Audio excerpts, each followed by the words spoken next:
Welcome everyone.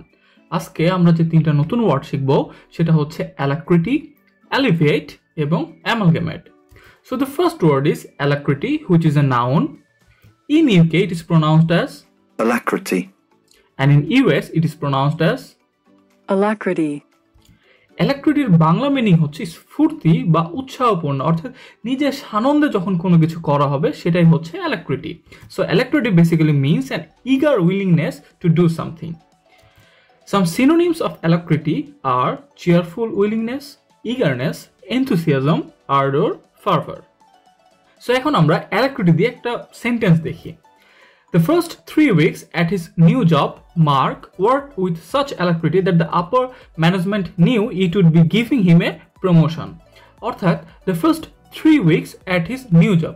Mark যখন একটা নতুন জব শুরু করে তার প্রথম 3 সপ্তাহে Mark worked with such alacrity, অর্থাৎ মার্ক এত উৎসাহের সাথে আসলে কাজগুলো করেছিল so that upper management knew it would be giving him a promotion. অর্থাৎ মার্ক যখন নতুন জবটা জয়েন করে তার প্রথম 3 সপ্তাহে মার্ক এতটাই স্ফূর্তির সাথে উৎসাহপূর্ণভাবে কাজগুলো করে যে তার আপার ম্যানেজমেন্ট জানতো যে তারা তাকে একটা প্রমোশন দিবে। Now moving on to the next word, Alleviate, which is a verb. In UK, it is pronounced as Alleviate. And in US, it is pronounced as Alleviate. The Bengali meaning of alleviate is উপশম করা বা কিছুটা উন্নতি করা, আগে যে খারাপ অবস্থা ছিল তার থেকে কিছুটা ভালো হয়েছে। So alleviate means make a problem less severe or to improve partially. অর্থাৎ কোনো একটা প্রবলেমকে less severe করা অথবা improve করা partially. Some synonyms of alleviate are relieve, reduce, ease, dull, or diminish. Now let's make a sentence with alleviate. The drugs did nothing to alleviate her pain or sufferings. এখানে বলছে যে drug বা মেডিসিনগুলো সে নিয়েছিল did nothing to alleviate her pain. তার যে pain বা সাফারিংগুলো ছিল সেই ড্রাগগুলো আসলে উপশম করতে পারে নাই। অর্থাৎ মেডিসিন নিলে তার যে পেইন বা সাফারিং ছিল সেগুলো ভালো হয়ে যাওয়ার কথা ছিল, বাট এই ড্রাগগুলো আসলে উপশম করতে পারে না বা অ্যালিভিয়েট করতে পারে না, তার পেইনটা রিডিউস করতে পারে না।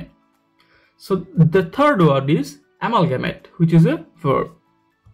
In UK it is pronounced as Amalgamate. And in US it is pronounced as Amalgamate. So অ্যামালগামেটের মানে হচ্ছে একত্র করা, অর্থাৎ সবকিছু মিলে একটা ইউনিফাই করা। So combine into a unified whole is called amalgamate. Some synonyms are unite, integrate, merge, mingle or unify. সবগুলো কিন্তু আসলে একই জিনিসই বোঝাচ্ছে, যখন অনেকগুলো কিছু মিলে আমি একটা কিছু বানাবো সেটাই আসলে amalgamate. আমরা একটা সেন্টেন্স দেখি। In early 1999, 6 municipalities were amalgamated into an enlarged city of Toronto, Canada. অর্থাৎ 1999 সালে 6টা মিউনিসিপ্যালিটিকে একসাথে করা হয়েছিল, কম্বাইন করা হয়েছিল বা মার্চ করে একটা এনলার্জ সিটি বানানো হয়েছিল। অর্থাৎ 1999 সালের আগে 6টা আলাদা আলাদা মিউনিসিপ্যালিটি ছিল, বাট ইন 1999 এই 6টা আলাদা আলাদা জিনিসকে আমরা একসাথে করে ইউনিফাই করে একটা এনলার্জ সিটি অফ টরন্টো বানিয়ে ফেলেছি। So এই ছিল আজকের মতো। Thank you guys and see you in the next video.